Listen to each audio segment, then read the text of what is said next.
Morning, good afternoon, actually. I'd like to continue my series on the Budapest Olympiad and the fantastic performance by the current world champion Gukesh de. This was before he became world champion, and we're playing in round 3 of the Olympiad, and it's Serbia against India. And for Serbia, it's the former Russian Grandmaster Alexander Predke, around about 2,600, a strong player. Let's see what happens. So, Predke plays e4, c6, the Caro-Can, which is a defense I recommend to beginners. It's in some ways an easier defense to start with. Avoids a lot of conflict, and you can reproduce the same ideas in many games, which makes it simple, easier to follow and understand. But at intermediate and higher levels, it's a very difficult game to play. But then again, at master level, it gets played a bit more. But as we'll see from this game, it can lead to a very long, very tough game for both players. So, White's offered the full centre and gladly takes it. D5, which is the plan. And he takes straight away. One of the main plans in the Caro-Can is to play E6 and then play C5 to attack White's big centre. And White just avoids a lot of that by the so-called exchange variation. And then he comes to B3, D3 with his bishop. A thing that is often said by Caro-Can players, and is to some extent correct, is that development might be easy and straightforward for White, but finding good squares for their pieces on their second move is very, very difficult. And I think that proves to be the case here. It's a bit unusual to play Queen to C7 so early. It reminds a little bit of the Polyugaevsky variation in the Sicilian. A little bit. Yeah, H3. Plain and simple. Wants to stop excuse me, wants to stop the bishop coming to G4, but it does make the square G3 weaker, and it does make the area around the king weaker. You might think, yeah, but the king isn't committed to playing castling short at the moment, but he is really, because this structure is very open, and this semi-open file, no, he's not going to have a good time if he castles long here. So the knight's developed, and the knight's developed. G6, he wants to fianchetto his bishop. It also gives the support to the square F5. Knight to A3, coming to C2, and possibly T3. Yeah.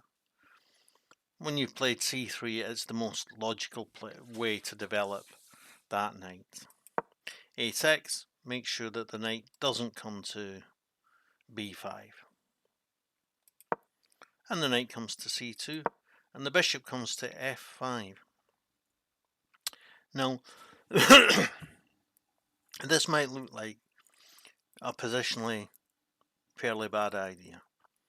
And in some ways it is, but in some ways it's not, because he's taking a grip on the square. If it gets exchanged, he's taking a grip on the E4 square. If it doesn't get exchanged, he's got pawn, bishop, and knight homing in on the E4 square. And if it does get taken, he takes with the pawn, and he's still got 2 pawns and a knight homing in on the E4 square. So he takes, and pawn takes, forming the almost like a Maroczy bind type of grip, but on the e4. But of course it's black with this grip. This opens up a file against the black's king and white's king, and makes a kingside attack just much more likely. But white is committed. He's got to castle that way. And black shores up his pawns. He's not in a hurry to be playing the rook here or developing his bishop or anything like that. Getting a stable pawn structure is much more important. The knight comes to e1, heading for f3, d3, sorry. Yeah. So this reflects what I was saying about the belief of the Caro-Kann player that the first move with a piece might be simple, but finding the second move with a piece is complicated. Because he's been forced to develop here with the knight, it's a long journey for it to take part in the game. And meanwhile, black plays simple, straightforward developing moves. Knight comes to d3, heading possibly to e5, a good square. So the knight comes to e4. He's taking a grip on that square with his pawns. He might as well occupy it with a piece whilst he can. Bishop comes to h6. If he gets to play g6, bishop to g7, sorry, that gives him a very strong grip on the e5 square. He has knight, knight, pawn, and bishop looking at the e5 square. So he has to play rook to g8 now to put a stop to that move before it happens. And the queen supports the bishop so that he can't just play rook here and chase the bishop away. So again, a move that looks very weakening. Gukesh castles queenside, putting his queen on the same semi-open file as his rook. Isn't this dangerous? It is a weakness, but as I often say, a weakness is only a weakness if the opponent can exploit it, and this is difficult to exploit. So he proposes a bishop trade. Yeah, Gukesh has no problems with trading that bishop off, and he takes with the rook. Seems like maybe a bit of a strange decision, but he wants to keep his queen here because if this gets swapped off, he wants to swap the queens off as quick as possible. And the queen comes to f4, and the knight comes to e7, heading possibly for g6. So the rook comes to c1, so that he's threatening to play the pawn here. The knight threatens the queen, and the queen goes to h2. Great positional move. Solves a lot of positional problems. That queen on h2 is getting swapped off now. There's no way to avoid it. And so it's just deciding whether he wants to swap off or he wants to get swapped off. He's happy to swap off.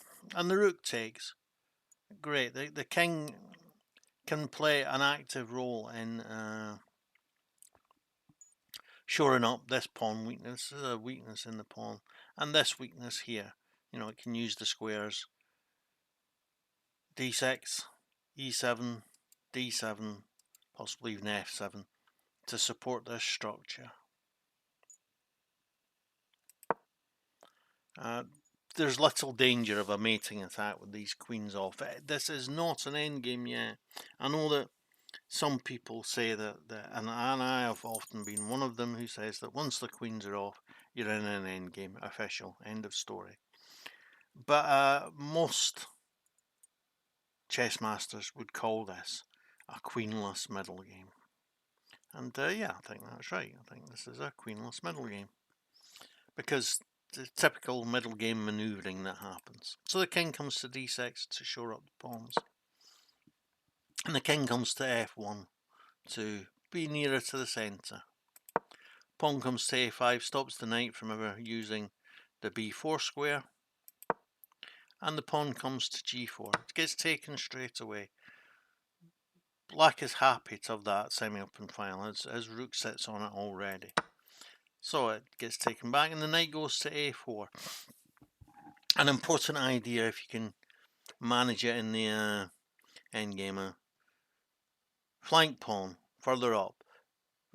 It's really good at restraining pawns. It restrains effectively these two pawns. And he plays a a3, which creates a hole here and means that this pawn now does effectively restrain almost the whole queen side. So he can go ahead and look at how he can break open the king side. And the knight comes to e7 to threaten the pawn. He could have played knight to h2 to defend the g pawn, but then he's just condemning himself to a passive position for the rest of the game, and he decides to try and play the end game. Pawn down. Yeah, wait a minute. It's only a couple of moves since I said it was a queenless middle game. Why are we suddenly in an end game? Because suddenly it's not about middle game manoeuvring anymore. Black has a passed pawn. It's about promoting a passed pawn, so it is indeed an end game. Just like that. Or at least that's my idea on it. You know, other people might still call this a queenless middle game. Other people might have called it an end game when I said it was a queenless middle game. I'm no expert. You know, other people's ideas can easily be better than my ideas here. So the knight comes into e5, a very good square, where it conveniently threatens the rook on c6. The rooks are doubled. Yeah. I don't think there's anything more to say there. The pawn chases the knight. Knight comes to d2 check, and king moves. The knight comes in. Maybe he's looking to play here, maybe he's looking to play here if the rook moves. And the knight is attacked. And you'll see one of the problems with playing knight to d2 to disturb the king was exactly this move. The knight's now forced to go to b3. Alright, it can come back to a5 and then to c6. So there is a route back into the game. It isn't completely out of the game, but it's worth remembering when you're playing with your knights, if you get in behind your enemy's position, it can quite often lead to your knight getting trapped. And yeah, you need to be careful of this. Obviously, Gukesh is a great grandmaster and he's not making that kind of mistake, but you know, you can see it's move 31. Let's see how long it takes that knight to get back into the game. So rook comes to c2, so that if the knight moves, there's a double attack on the e6 pawn. The rook comes to c7, both so that it can come here to defend, but so that it can double up here, or possibly even after h4, play to h7. The knight comes to g4. Yeah, you know, because he's attacking this pawn, he can get away with it. Otherwise, pawn here is going to be a push of the passed pawn with a free tempo. But of course, he's attacking the pawn, so it's to be defended. So pawn is defended, and the rook comes to h1. Knight comes to h4, so that rook no longer sits on still sits on a semi-open file, but that knight effectively blocks the semi-open file and opens up the possibility of playing h5, chasing away the knight and making progress with his outside passed pawn. So the king comes to g3, and indeed h5 as advertised. And the knight comes to e5 again. Great square. Done its job there. It can now retreat. The knight comes to f5 check, opening up the possibility of playing the pawn to h4. But he chooses to defend it with the rook first. Yeah, he knows better than me, so fair enough. And now the g-pawn is attacked. And the rooks are doubled so that there isn't any kind of push the pawn and you can't take, because the rook would get lost kind of tactics available. The king comes out of the way to allow the rook to come to g2, double up on the g-pawn. King comes to e7. As I said before, it's in a good position to be supporting the pawn structure, so that when the rook comes to g2 to double up on the g-pawn, he can play king to f6, where it defends the rook on e7, g7 and the pawn on g4. Very effective placement of the king. And the rook comes to f2 to be on the same file as the king. The pawn comes to b6 to restrain the knight from playing here. Maybe there would be something in playing knight here and creating a pawn here. Maybe. So, but as I always say, every time you make a pawn move, he's taking a grip on the c5 square, but he's given up his grip on the c6 square. And this allows the knight to come to a more active square, where it might at some point in time be able to play knight to d8, for example, and attack the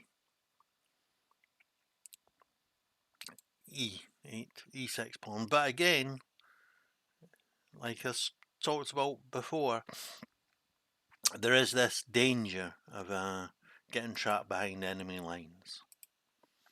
So the knight looks to come possibly here.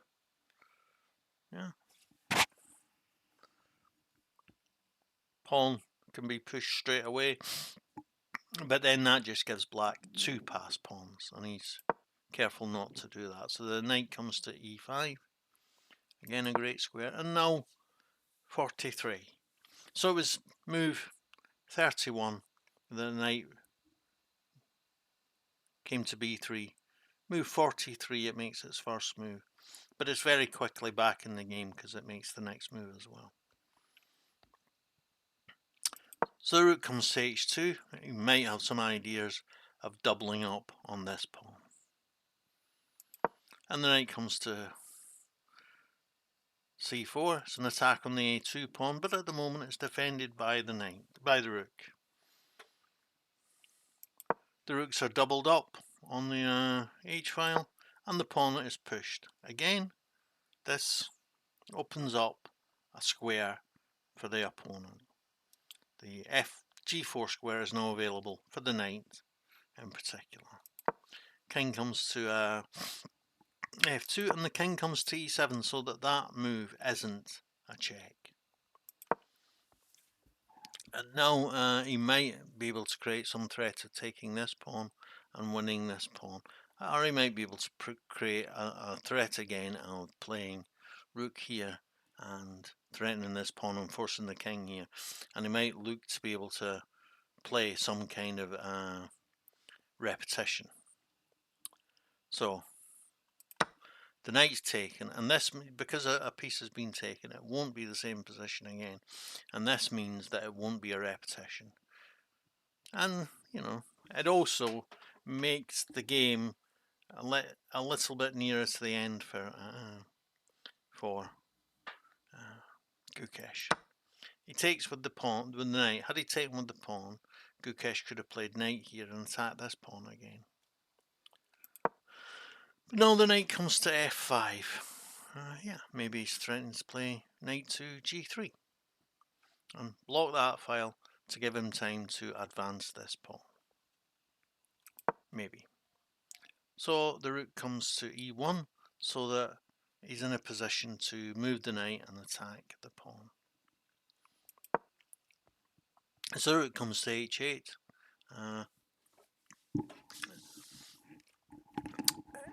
I know it looks a lot like endgame manoeuvring, but I just want to mention something about attacking play at the minute. Attacking play and pawn chains.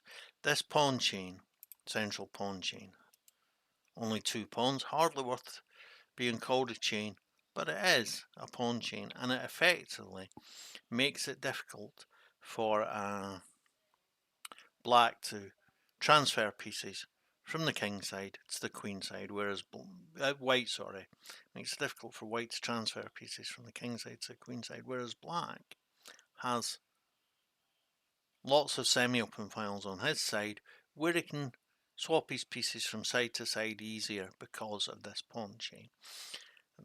Such a pawn chain and such a locked centre is often a prerequisite for attacking play.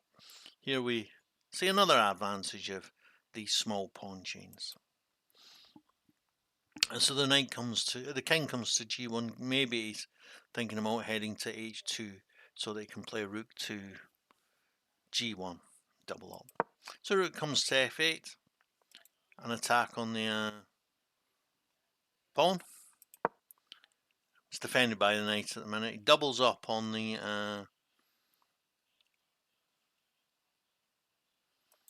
e-pawn as well. The king comes to d6 again. The king, by shuffling around these squares, plays a fantastic role in this game. Real active piece, which again is an indication that we are talking an endgame. The king becomes active in the endgame. So the king comes forward. Knight comes to g3 as advertised. A great square. It closes a file, opens up an attack on the f-pawn and attacks the rook. What more can you ask of one move? Comes to g3. e3, sorry. One problem with e3 is that the rook now becomes more restricted for lateral movement. On e2, 1, 2, 3 squares it could move to laterally. Here it has just 1. So, job done. Now he's heading for another good square on f4. So the king comes out of the way. He might well look at doubling up the rooks on the g file again. The king comes to c7. A bit more difficult to see the point of this game, this move. Obviously, it is to protect the c-pawn and keep the knight out of this square. Yeah, and come out of the way of possible checks. It is a more flexible, better square for the king. And the rook comes to b1 to threaten possibly to play b3 or b4 and break open here. And now we see the king doing a good job on c7, protecting the pawn on b6. So there we see a difference between us mortals and good chess players, that they're putting the defensive piece in place before the attack occurs. Prophylaxis. But it's not prophylaxis because it doesn't prevent the move from being played, it just makes the move less effective. But yeah, worth thinking about that move and trying to copy it in your play. Okay, so knight comes to f6 and the king comes to h3. The knight, again, because of the pawn chain, has manoeuvring possibilities. Can come to d6 and then f4. Again, another advantage of this flexible king move is that it opens up this square for this knight.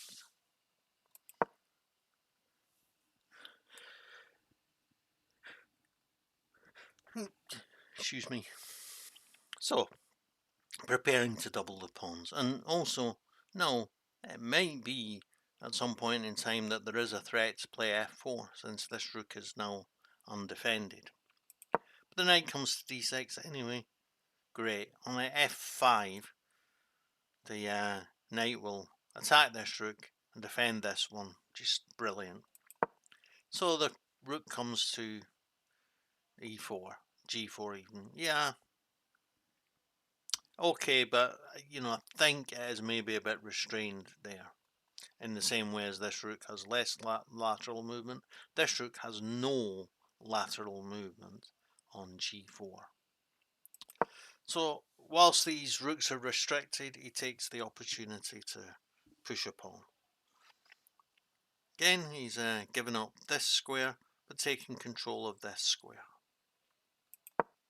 So the rook comes to e2, clear, ready to double, and the knight comes to c4, attacking the pawn. And also making it, if he doubles, knight can come here. Maybe it doesn't work in this case, because he could just then... No, he couldn't just take the pawn, because he takes the rook down, and rook takes.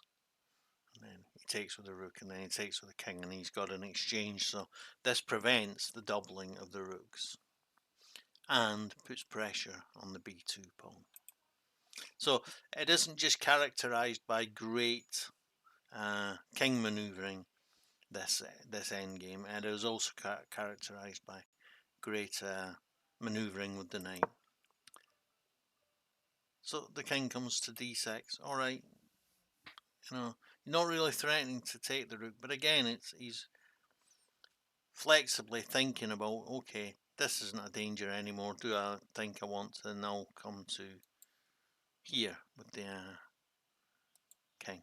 Obviously, I can't come this way because it's covered by the knight, and yeah. So the knight comes to d3, threatening the pawn on e6. So he offers an exchange of prisoners. You take this, I'll take this. And this is agreed to, but in the most complicated fashion possible. So he takes, and now this pawn is undefended.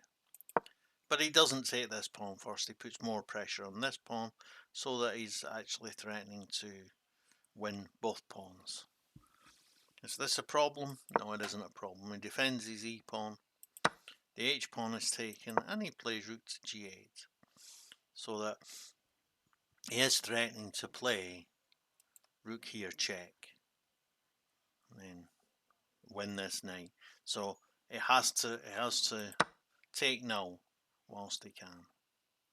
And the rook comes to g1. Great. He's threatening not only rook here check to put more pressure on the knight, but he's threatening to come rook here and win this pawn. And once this pawn goes, the whole queenside collapses. So Gukesh has let his two pawns go on this side, but at the same time he's managed to get an overwhelming attack on the pawns on this side. Great play. So Predke proposes a swap. Obviously he'd loved that to happen, but it's not happening. So he plays check, and the king comes to g3. And he doesn't do anything over here yet. He eliminates another pawn, allowing his knight to come to a better square if it's swapped. He doesn't really have much choice. He has to take. And then the knight takes, threatens the rook. Again, we can see the problems with the restricted lateral movement. But no, he's threatening the rook, the pawn, sorry, the knight. I want to get it right in the end, twice. And it's only defended once. And if he moves, this pawn would then be defended twice. Attacked twice, defended once. But He has a way around that. He plays g1 check, and the knight has to come and now, okay, this knight is attacked twice, but the pawn is no longer attacked twice. So he's able to play knight here, and again, threaten here. The rook moves, I think he might be thinking about coming here or here to attack from behind. Very sensible. Again, that super flexible king comes over. Okay, now I'm needed on the queen side to be defending these pawns. Lovely king play by Gukesh. You know, a real kind of a lesson for us all here. And now the overwhelming of the b pawn is a fact. Once the b pawn drops, the a pawn is blockaded and lost in no time. So he doesn't give up. He tries to fight on, and the rook's taken, and now he plays check, and the king comes here. Doesn't this mean he can play knight here, win a pawn with check? Yeah, but then in that case he just takes the queen here, and then the rook comes here, and then these pawns fall anyway.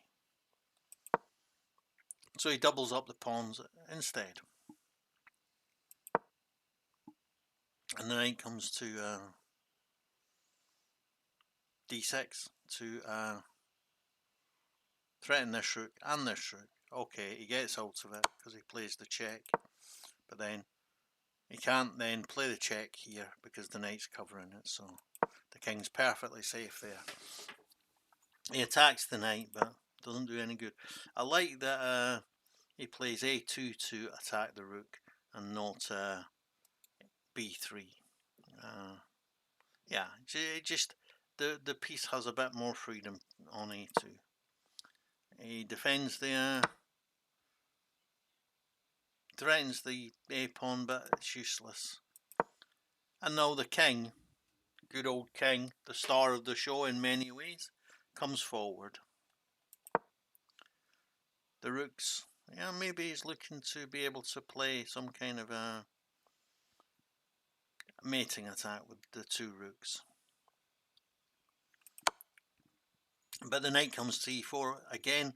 The knight and king played so wonderfully in this game. So that's a check, and it allows him to play c6 with the rook, and his king is perfectly safe, boxed away there, brilliant.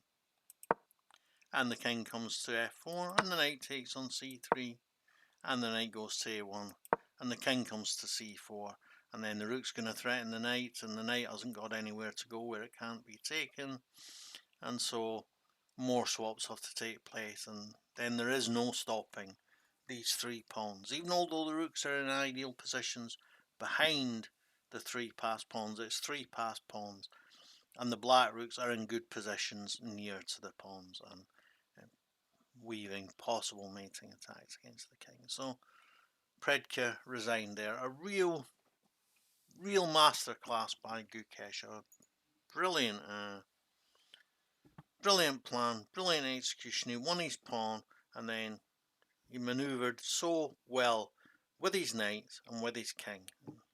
You know, in the end, the whole queen side. It looked like early on that it was all the action was on the king side, but quickly, again, a result of the small pawn chain, quickly Gukesh was able to transfer his pieces over to the queen side and you know, drop the king side, get rid of all the pawns on the king side, and he was quickest to be able to generate attacking play against the weak queenside pawns, which one after one fell, leaving him in a winning position. Yeah, don't forget to like, subscribe, share and comment on my videos. Thanks. Bye.